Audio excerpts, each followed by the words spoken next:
Dear students, आज के इस लेक्चर में हम 12वीं क्लास का गणित के पहला अध्याय के अंतर्गत प्रश्नावली नंबर 1.1 के सवाल नंबर 9 से 11 तक हल करेंगे। हमारे पास 9वां सवाल है, सिद्ध कीजिए कि समुच्चय A बराबर x संबंध रखता है z से और जो x है वो 0 से 12 तक है में दिए गए निम्नलिखित संबंधों R में से प्रत्येक एक तुल्यता संबंध है, ये दिखाना है हमें। और पहला इसका पार्ट है R बराबर ए बी। ये ऑर्डर पेयर इस टाइप से है कि A और B का जो मापांक है, अंतर का मापांक, वो 4 का एक गुणज है। और दूसरा सवाल इसमें है कि R बराबर ए बी, यहाँ A और B बराबर है, प्रत्येक दशा में एक से संबंधित अवयवों को ज्ञात कीजिए। तो हमारे पास यहाँ दो सवाल है और दोनों संबंधों को अलग अलग से हमें तुल्यता संबंध दिखाना है और प्रत्येक दशा में एक से संबंधित अवयवों को ज्ञात कीजिए। तो हम इन दोनों सवालों को अलग अलग हल करेंगे।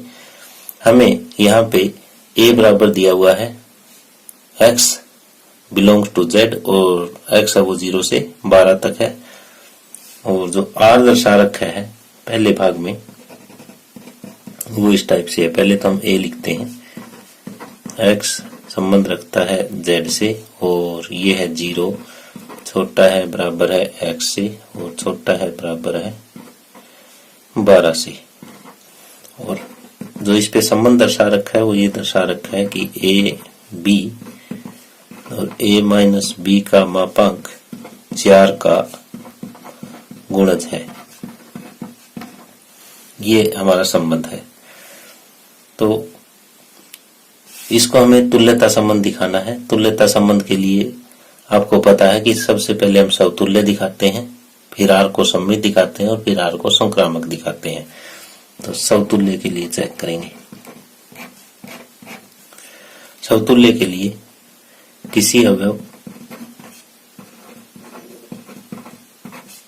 A संबंध रखता है A के लिए,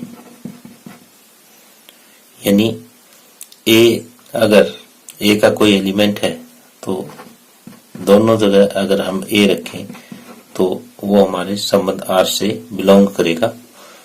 क्यों करेगा? क्योंकि A माइनस A का मोड जो है वो 0 है और 0 4 का गुणज है। तो अगर हम A कोई एलिमेंट A का लेके चले, A हमने दर्शा दिया कि R से संबंध रखता है, इसका अर्थ ये हुआ कि R समतुल्य है। अब दूसरा सम्मित के लिए चेक करते हैं। सम्मित में हम ये मानते हैं कि माना AB R से संबंध रखता है और हम ये सिद्ध करेंगे कि BAB R से संबंध रखेगा। तो AB R से संबंध रखता है तो इसका अर्थ ये हुआ कि A माइनस B 4 का गुणज है। A माइनस B अगर 4 का गुणज है तो इसका अर्थ क्या हुआ? इसका अर्थ ये हुआ कि अगर इसका माइनस B लगाते हम का मोड भी 4 का गुणज होगा। माइनस के अंदर अगर गुणा करते हम तो b पहले आ जाएगा, माइनस a b 4 का गुणज होगा। अब b माइनस a 4 का गुणज है तो इसका अर्थ ये हुआ, जैसे a माइनस बी आर से बिलोंग कब करता था तो a माइनस बी 4 का गुणज है। हमने ये सिद्ध कर दिया कि b माइनस a 4 का गुणज है। तो इसका अर्थ ये हुआ कि बी ए भी R से संबंध रखता है। हम ये लेके चले थे कि A माइनस बी R से संबंध रखता है और सिद्ध ये कर दिया कि B माइनस A भी R से संबंध रखेगा। इसका अर्थ ये है कि R सम्मित है। दो चीज हमने सिद्ध कर दी कि R समतुल्य है और R सम्मित है। तीसरा संक्रामक और सिद्ध करेंगे। संक्रामक के लिए हम ये चीज मानते हैं कि माना ए बी आर से संबंध रखता है, बी और सी भी आर से संबंध रखता है, और हमें ये सिद्ध करना होता है इसमें कि ए सी भी आर से संबंध रखेगा।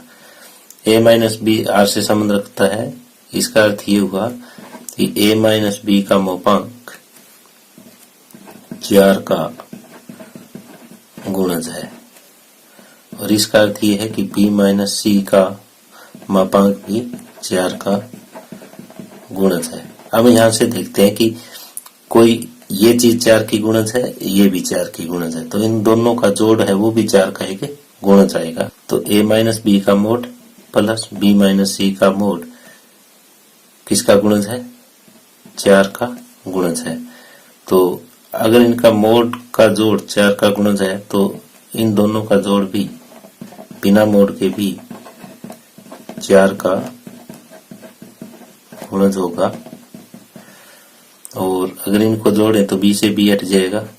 इसका मतलब ये हुआ कि a माइनस सी भी 4 का गुणज है। अगर a माइनस सी 4 का गुणज है तो इसका अर्थ ये है कि मॉडुलस a माइनस सी भी 4 का गुणज है। अब a माइनस सी 4 का गुणज है तो इसका मतलब ये है कि AC जो ऑर्डर पेयर है वो R से संबंध रखेगा।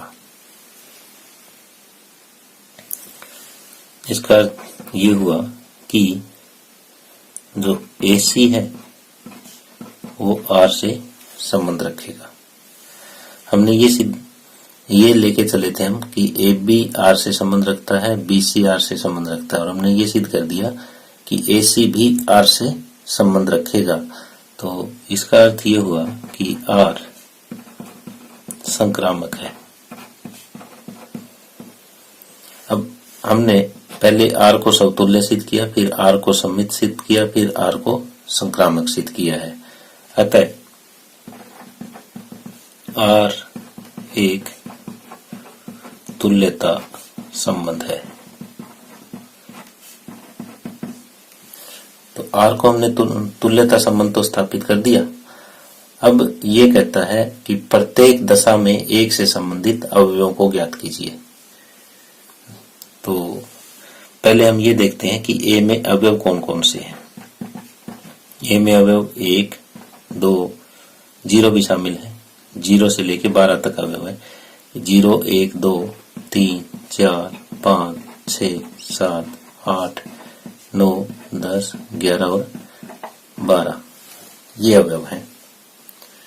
अब इन अवयवों में एक के साथ संबंध किस किस का है, यानी एक का उसके साथ दूसरे अवयव के साथ अंतर करें और वो 4 का गुणांक आए, ऐसे कौन कौन से हैं। पहले तो ऐसे जोड़े हम ज्ञात करते हैं कि एक का अगर एक के साथ अंतर करें तो 0 आता है, और 0 4 का गुणांक है। दूसरा जोड़ा क्या हो सकता है, एक का अगर हम 5 के साथ करें तो भी अंतर इनका 4 आएगा, 4 का गुणांक है।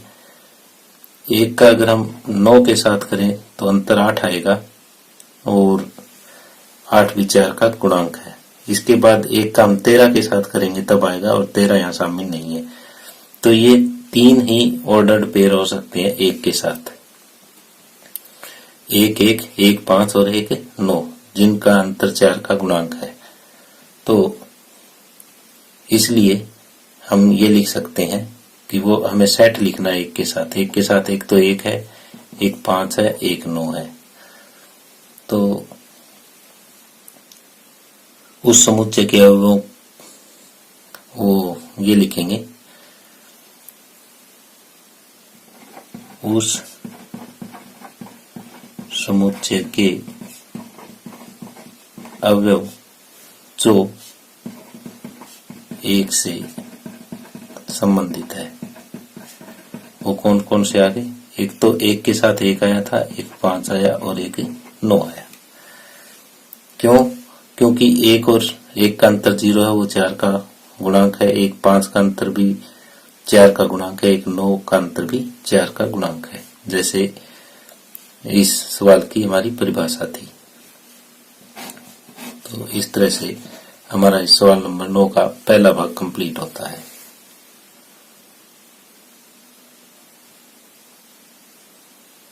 अब 9वें सवाल का दूसरा भाग है। हमें यहाँ पे ए वही दिया हुआ है, एक्स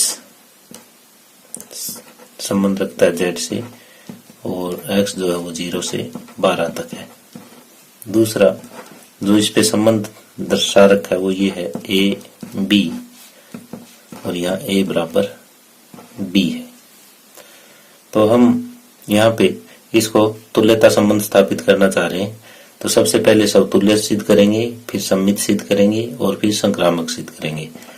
समतुल्य के लिए देखें कि समतुल्य कैसे सिद्ध करते हैं। तो किसी भी अवयव ए बिलोंग्स टू ए के लिए ये देखें कि दोनों अगर ए है तो आर से संबंध रखेगा। क्यों? क्योंकि ए बराबर ए होता है, ये सत्य है। तो अगर कोई भी अवयव एक समुच्चय ए का है और हम ये सिद्ध कर दें कि ये दोनों आर से संबंध रखते हैं तो ये ए समतुल्य होता है, आर समतुल्य होता है। इसका अर्थ ये हुआ कि आर समतुल्य है। अब सम्मित सिद्ध करेंगे। सम्मित में हम ये मानते हैं कि कोई भी ये ऑर्डर्ड पेयर ए बी जो है वो आर से संबंध रखता है और हमें ये सिद्ध करना है कि बी ए भी आर से संबंध रखेगा। तो ए बी आर से संबंध रखने का मतलब ये हुआ कि यहाँ पे ए बराबर बी है। तो ए बराबर बी है, इसको हम ऐसे भी तो लिख सकते हैं कि बी बराबर ए है। और इसने क्या दर्शा दिया, अगर बी बराबर ए है तो बी ए भी आर से संबंध रखेगा। हम ये लेके चले थे कि ए बी आर से संबंध रखता है और सिद्ध क्या कर दिया कि बी ए भी आर से संबंध रखेगा। तो इसका अर्थ ये हुआ कि आर सम्मित है। तीसरा संक्रामक सिद्ध करना हमें। संक्रामक के लिए कैसे सिद्ध करेंगे? संक्रामक के लिए ऐसे सिद्ध करेंगे हम कि माना ए बी है वो भी आर से संबंध रखता है और बी सी है वो भी आर से संबंध रखता है। तो हमें ये सिद्ध करना है कि ए सी भी आर से संबंध रखेगा। ए बी आर से संबंध रखता है तो इसकी परिभाषा क्या कहती है कि ए बराबर बी है। और बी सी आर से संबंध रखता है, इसमें परिभाषा ये कहती है कि बी और सी बराबर है। अगर इन दोनों से देखें कि ए बी के बराबर है, बी सी के बराबर है, तो ए किसके बराबर हो जाएगा? सी के। और ए सी के बराबर होने का मतलब ये हुआ कि ए सी आर से संबंध रखता है। ये लेके चले थे कि ए बी आर से संबंध रखता है, बी सी भी आर से संबंध रखता है और हमने ये प्रूव कर दिया कि ए सी भी आर से संबंध रखेगा। तो यहाँ पे इसका मतलब ये हुआ कि आर संक्रामक भी है, आर समतुल्य है, आर सम्मित है, आर संक्रामक भी है। तो हम कह सकते हैं कि अतः आर एक तुल्यता संबंध है।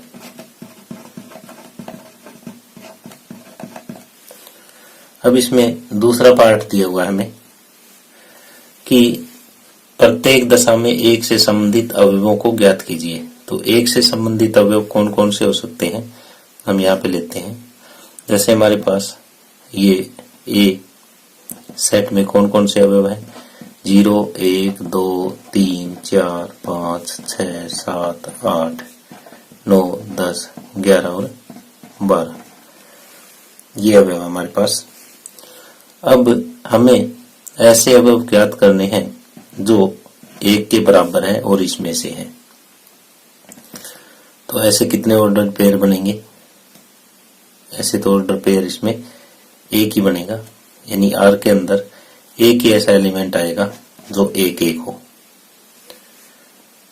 तो एक से संबंध रखने वाला जो है वो केवल एक ही अवयव और है। तो हम यहाँ पे इस तरह से लिखेंगे, एक से संबंधित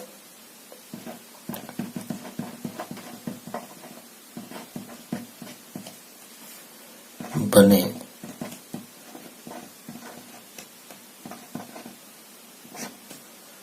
समुच्चय में केवल एक ही अवयव एक आएगा। तो अभिष्ट समुच्चय क्या हो जाएगा हमारा? अभिष्ट समुच्चय ये हो जाएगा एक, यानी एक के साथ तो केवल एक ही संबंध रखेगा। क्यों रखेगा? क्योंकि एक के बराबर एक ही होता है, बाकी इनमें से इन 12 में से एक के बराबर कोई नहीं होगा। तो इस तरह से ये 9वें सवाल का दूसरा भाग कंप्लीट होता है। आगे 10वें सवाल का पहला भाग है, एक ऐसे संबंध का उदाहरण दीजिए जो सम्मित हो परंतु न तो समतुल्य हो और न ही संक्रामक हो। तो इस टाइप का हमें उदाहरण देना है। तो हम एक सेट मानते हैं, माना ए बराबर 5, 6, 7 और इस पे आर इस टाइप से डिफाइन करते हैं, इस पर संबंध आर इस टाइप से डिफाइन करते हैं कि इसमें जो अवयव होंगे वो सम्मित हो परंतु समतुल्य ना हो। समतुल्य ना हो तो इसमें 5, 5, 6, 6, 7, 7 ये तीनों इकट्ठे नहीं आने चाहिए। दूसरा सम्मित हो। सम्मित हो तो इसका मतलब अगर हमने 6, 5 लिया है तो 5, 6 भी इसमें आना चाहिए, 6, 7 लेंगे तो 7, 6 भी आना चाहिए। और संक्रामक न हो। संक्रामक न हो का मतलब अगर हमने 5, 6 लिया है, 6, 7 लिया है तो 5, 7 भी नहीं आना चाहिए। तो हम इस टाइप से डिफाइन कर रहे हैं। तो एक तो हम 5, 6 ले लेते हैं और एक 6, 5 ले लेते हैं, ये लेंगे। तो अब हम दिखाएंगे इसको कि ये सम्मित तो है, समतुल्य और संक्रामक नहीं है। तो हमने शुरू में सोच के ऐसा लिख लिया। तो समतुल्य क्यों नहीं है ये? समतुल्य के लिए देखते हैं। समतुल्य के लिए यहाँ पे 5, 5 या 6, 6 या 7, 7 ये तीनों के तीनों आर से संबंध रखने चाहिए थे, लेकिन ये संबंध नहीं रखते। तो इसका अर्थ क्या हुआ? अगर ये संबंध नहीं रखते तो आर समतुल्य नहीं है। अब सम्मित देखते हैं कि नहीं है। सम्मित के लिए कैसे चेक करेंगे? अब जैसे हमारे पास 5, 6 आर से संबंध रखता है और साथ ही 6, 5 भी आर से संबंध रखता है। तो 5, 6 आर से संबंध रखे, 6, 5 भी आर से संबंध रखे, तो इसका मतलब आर सम्मित है। अब संक्रामक सिद्ध करना है कि नहीं है। संक्रामक में जैसे 5, 6 आर से संबंध रखता है और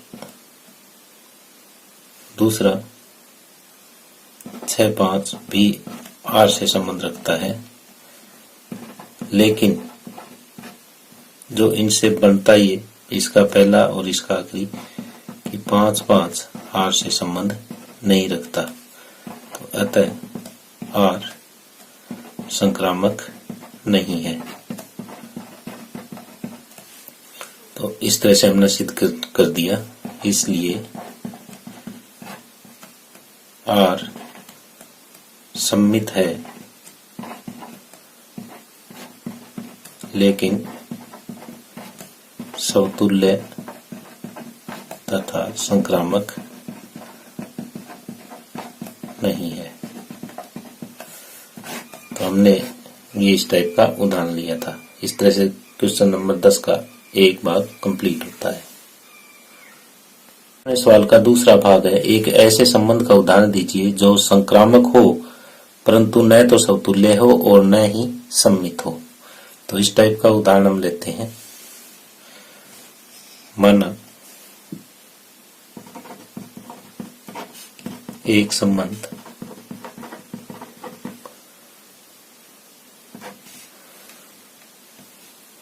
जो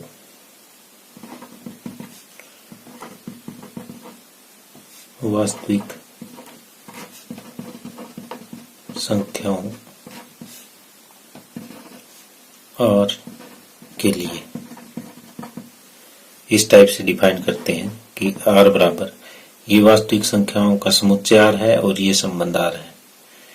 इस टाइप से डिफाइन करते हैं कि A B और A छोटा है B से। तो यहाँ पे ये देखेंगे हम कि ये समतुल्य है, सम्मित है या संक्रामक है। तो पहले समतुल्य चेक करते हैं इसका। हमने ये इसलिए लिया है छोटे का निशान क्योंकि A कभी A से छोटा नहीं हो सकता, इसलिए समतुल्य नहीं होगा। दूसरा, अगर A B से छोटा है तो B A से छोटा नहीं हो सकता, तो ये सम्मित भी नहीं हो सकता।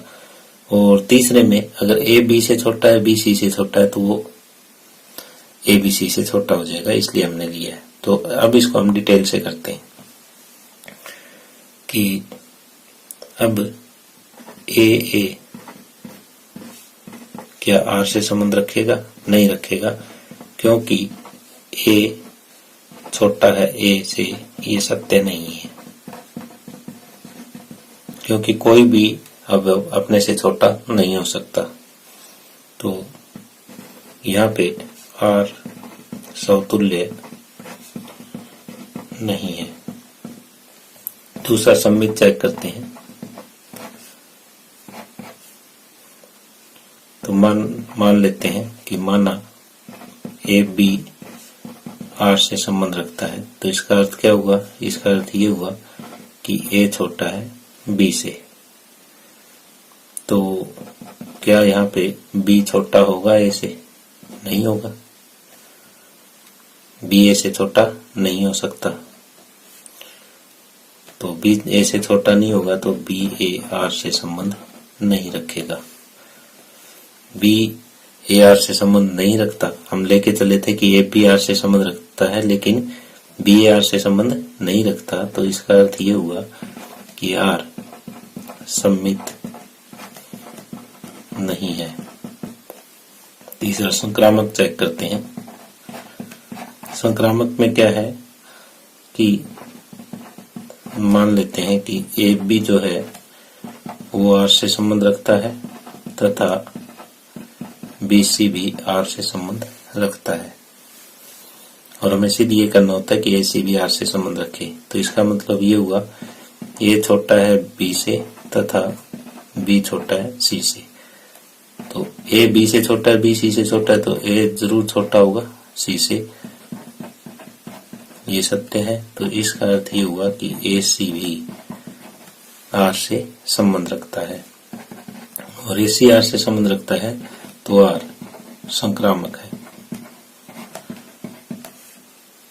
तो यहाँ पे हमने ये सिद्ध किया कि जो हमने एग्जाम्पल लिया है वो समतुल्य नहीं है और सम्मित भी नहीं है, लेकिन संक्रामक है।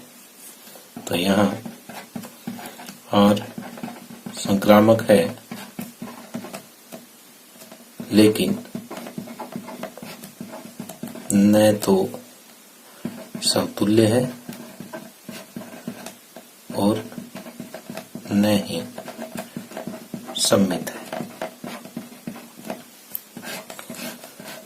तो हम ये इस टाइप से अगर A छोटा है B का एग्जाम्पल लेते हैं तो उसमें ये एग्जाम्पल बिल्कुल सही सेट होता है। इस तरह से क्वेश्चन नंबर 10 का दूसरा भाग कंप्लीट होता है। 10वें सवाल का तीसरा भाग है कि एक ऐसे संबंध का उदाहरण दीजिए जो समतुल्य तथा सम्मित हो किंतु संक्रामक न हो। समतुल्य भी होना चाहिए और सम्मित भी होना चाहिए, लेकिन संक्रामक न हो। तो इसके लिए देखो हम एक समुच्चय ए मानते हैं जिसमें कोई 3 अवयव ले लेते हैं, 4, 6, 8, और इस पे आर हम सेट ऐसे डिफाइन करते हैं कि हमें समतुल्य दिखाना है, तो इसमें 4, 4 भी आना चाहिए, 6, 6 भी आना चाहिए और 8, 8 भी आना चाहिए। सम्मित भी हो, सम्मित है तो इसमें जैसे मान लिया 4, 6 है तो 6, 4 भी होना चाहिए। और तीसरा एक और लेते हैं इसका, अगर 6, 8 है तो 8, 6 भी हम ले लेते हैं। तो अब हम इसकी जांच करते हैं कि समतुल्य, सम्मित और संक्रामक है कि नहीं है। तो पहले समतुल्य की जांच करेंगे कि हमारे पास 4, 4, 6, 6 और 8, 8 ये आर में होने चाहिए, तीनों के डबलेट। तो 4, 4 भी है, 6, 6 भी है, 8, 8 भी है, ये आर से संबंध रखता है, तो अतः आर समतुल्य है। अब दूसरी बात सम्मित चेक करते हैं। सम्मित में अगर हमारा 4, 6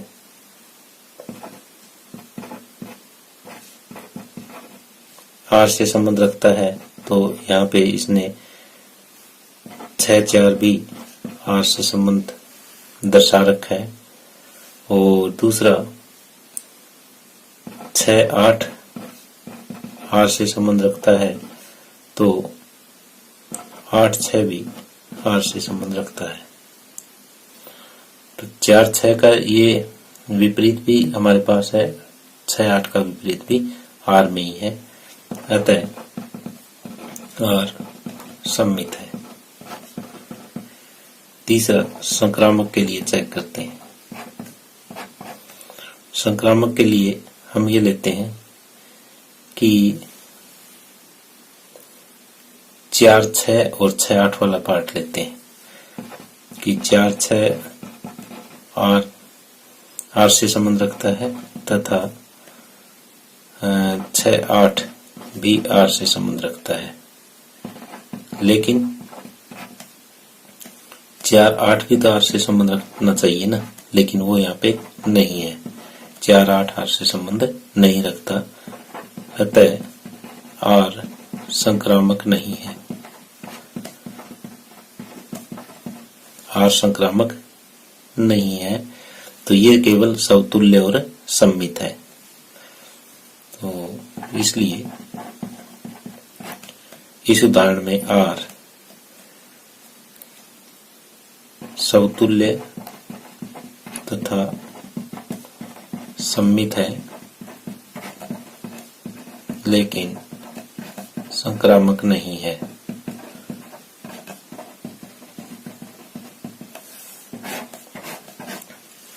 और इस तरह से 10वें का पार्ट नंबर 3 कंप्लीट होता है। 10वें सवाल का चौथा भाग है, ऐसे संबंध का उदाहरण दीजिए जो समतुल्य तथा संक्रामक हो किंतु सम्मित न हो। तो इसके लिए आपको ये ध्यान रखना है कि हमें इस टाइप का ये एग्जाम्पल हम वास्तविक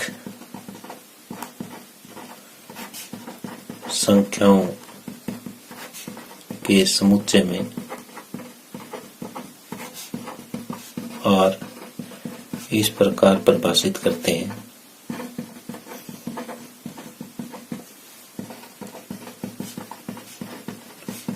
आर जो है वो ए बी है, और ए और बी का क्या रिलेशन आपस में कि ए क्यूब बड़ा है और बराबर है बी क्यूब से, ये ले लिया हमने। इसको हम देखेंगे कि समतुल्य है, संक्रामक है या सम्मित है। समतुल्य के लिए चेक करते हैं। समतुल्य में हम क्या करें कि अब ये देखो कि क्या ए आर से संबंध रखता है, क्यों, ये पहले चेक कर लें कि ए क्यूब बड़ा है और बराबर है ए क्यूब से, क्योंकि इसमें बराबर वाला निशान है। तो ए क्यूब बराबर ए क्यूब, ये सत्य है, ये सत्य है, तो ये भी सत्य होगा कि ए आर से बिलोंग करता है। इसका मतलब ये हुआ कि आर समतुल्य है, यानी जो कंडीशन दे रखी है वो सेटिस्फाई करता है ए में, तो इसलिए आर समतुल्य है। अब सममित के लिए चेक करते हैं।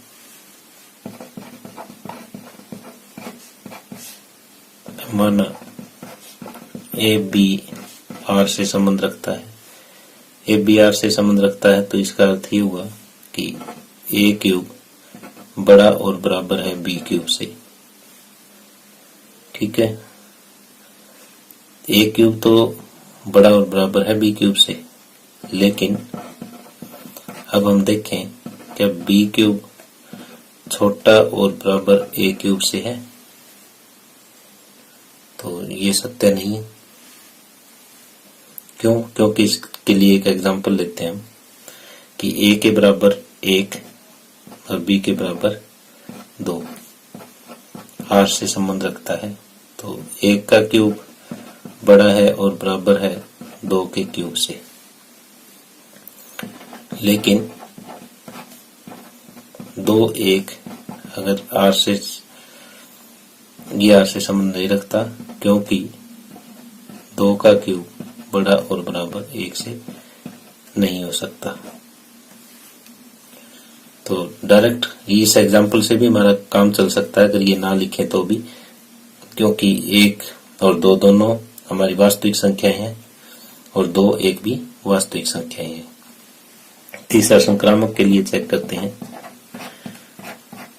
संक्रामक में इसी तरह से हम ये मानते हैं कि माना ए बी आर से संबंध रखता है तथा बी सी भी आर से संबंध रखता है। तो ए बी आर से संबंध रखने का मतलब ये हुआ कि ए क्यूब बड़ा है और बराबर है बी क्यूब से, तथा बी क्यूब बड़ा है और बराबर है सी क्यूब से। अब ए क्यूब बड़ा और बराबर बी क्यूब से, बी क्यूब बड़ा है और बराबर है सी क्यूब से, तो इसका मतलब ये हुआ कि ए क्यूब बड़ा है और बराबर है सी क्यूब से। तो ए क्यूब बड़ा है और बराबर है सी क्यूब से, तो इसका मतलब ए सी भी आर से संबंध रखेगा, तो अतः आर संक्रामक है। तो हमने यहाँ पे ये दिखाया है एक एग्जाम्पल लेके कि आर समतुल्य तथा संक्रामक है लेकिन सममित नहीं है। इसलिए इस एग्जाम्पल में आर समतुल्य तथा संक्रामक है लेकिन सममित नहीं है। तो इस तरह से सवाल नंबर 10वें का चौथा भाग कंप्लीट होता है। आगे 10वें का 5वां भाग है, एक ऐसे संबंध का उदाहरण दीजिए जो सममित तथा संक्रामक हो किंतु समतुल्य न हो। सममित भी होना चाहिए और संक्रामक भी होना चाहिए लेकिन समतुल्य ना हो। तो हम एक समुच्चय इस टाइप से मानते हैं कि माना ए बराबर कोई दो अवयवों का समुच्चय मान लिया और इस पे आर परिभाषित करते हैं। इस पर परिभाषित संबंध आर इस टाइप से लेते हैं कि इसमें से एक तो हम 5 6 ले लेते हैं, एक 6 5 ले लें ताकि ये सम्मित हो जाए, और 5 6 6 5 ले लिया तो एक 5 5 भी ले लेते हैं ताकि ये संक्रामक भी हो जाए, और बाकी हम ये डबलेट लेंगे नहीं ताकि ये समतुल्य ना हो। तो अगर हम 5 5 6 6 ले लेते हैं तो ये तीनों ही हो जाएगा, समतुल्य भी हो जाएगा, संक्रामक भी हो जाएगा और सम्मित भी हो जाएगा। लेकिन हमें समतुल्य नहीं लेना है तो इसलिए हम एक डबलेट छोड़ देते हैं। तो अब चेक करते हैं समतुल्य के लिए। तो यहाँ पे जिस तरह से 5 5 तो संबंध रखता है, लेकिन 6 6 जो है वो 8 से संबंध नहीं रखता। तो अतः R समतुल्य नहीं है।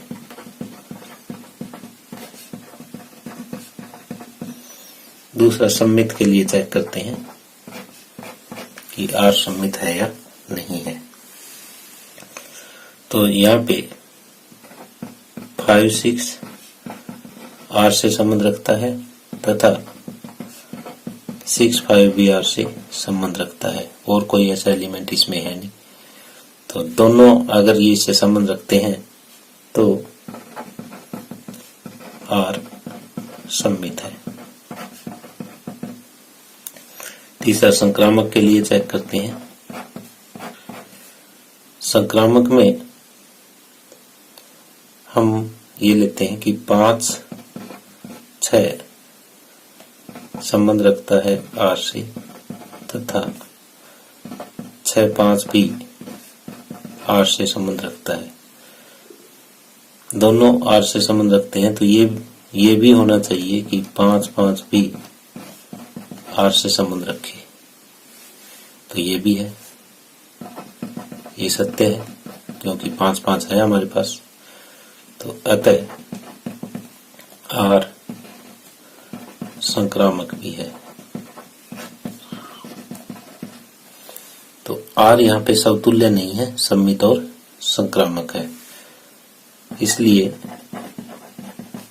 इस उदाहरण में R सम्मित तथा संक्रामक है, लेकिन समतुल्य नहीं है।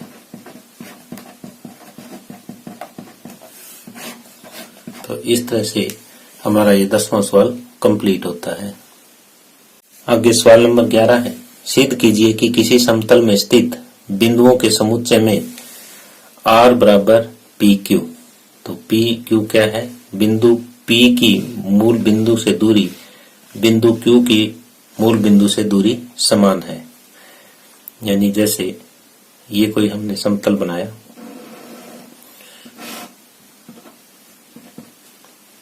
यहाँ पे कोई बिंदु P है और यहाँ पे कोई बिंदु Q है, ये मूल बिंदु है।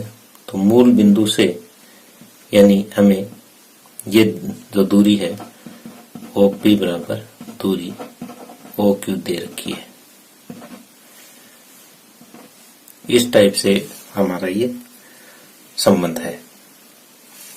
द्वारा प्रदत्त संबंध R एक तुल्यता संबंध है।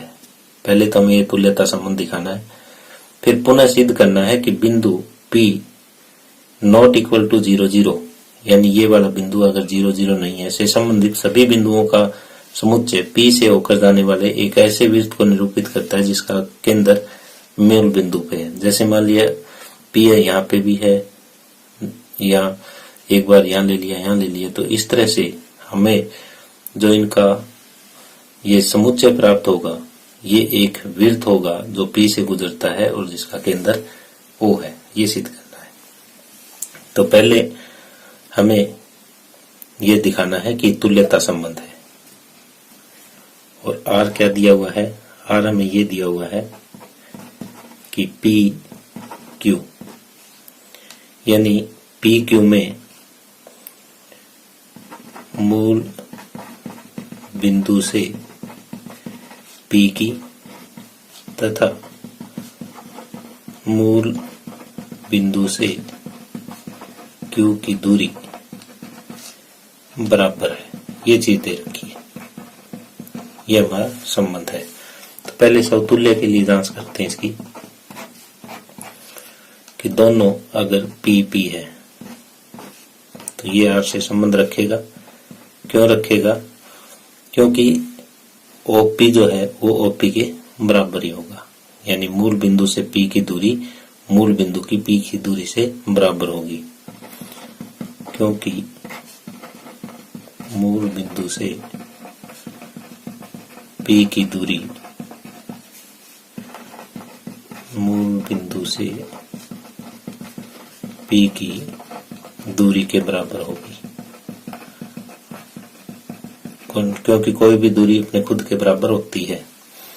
तो अतः R समतुल्य है। अब दूसरी बात, ये सममित है या नहीं है। सममित के लिए कैसे चेक करें कि माना कोई बिंदु Q और है, ये R से संबंध रखता है। इसका अर्थ ये हुआ कि बिंदु P की मूल बिंदु से दूरी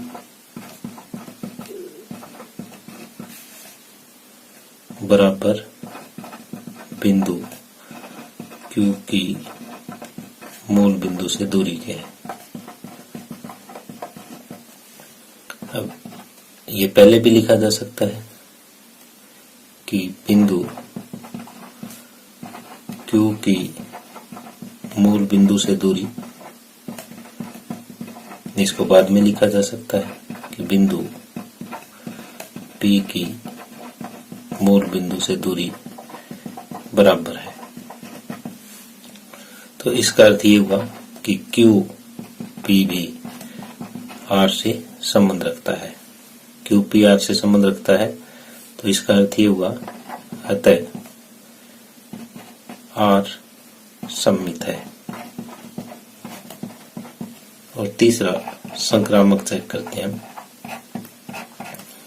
इसमें हम ये मान लेते हैं कि माना PQ R से संबंध रखता है और एक Q के साथ कोई और S मान लेते हैं, ये भी R से संबंध रखता है।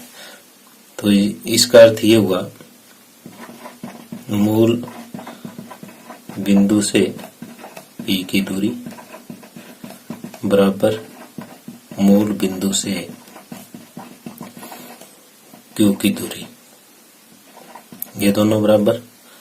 यहाँ पे क्या कहता है, मूल बिंदु से Q की दूरी बराबर मूल बिंदु से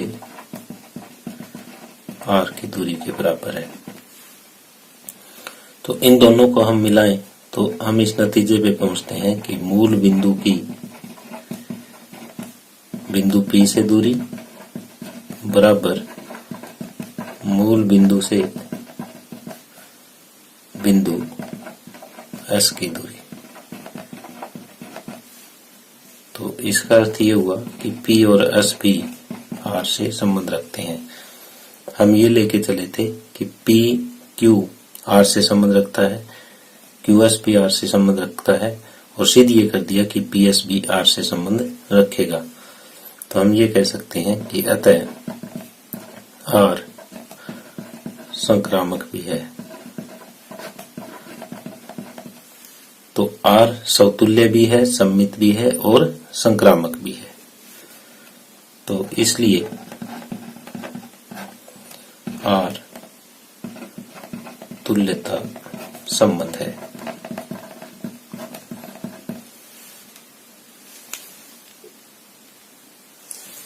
आगे हम ये सिद्ध करना चाहते हैं कि जैसे ये हमारा प्लेन है, समतल है, इसमें ये पॉइंट 0 0 है और 0 0 को छोड़ के यहाँ पे कोई पॉइंट P है जो 0 0 नहीं है।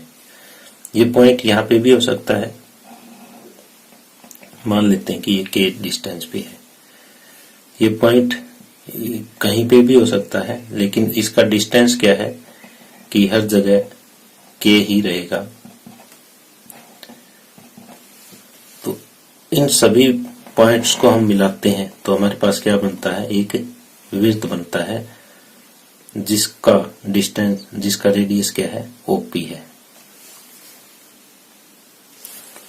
तो हम ये कह सकते हैं यदि 0 0 मूल बिंदु है तथा OP जो है वो डिस्टेंस K है, तो यहाँ पे जो एक वृत्त बनेगा, यहाँ K त्रिज्या का एक वृत्त बनेगा जो P से गुजरेगा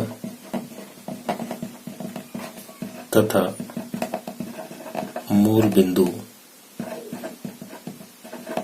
उसका केंद्र होगा। तो इस तरह से हमारा प्रश्न नंबर 11 कंप्लीट होता है।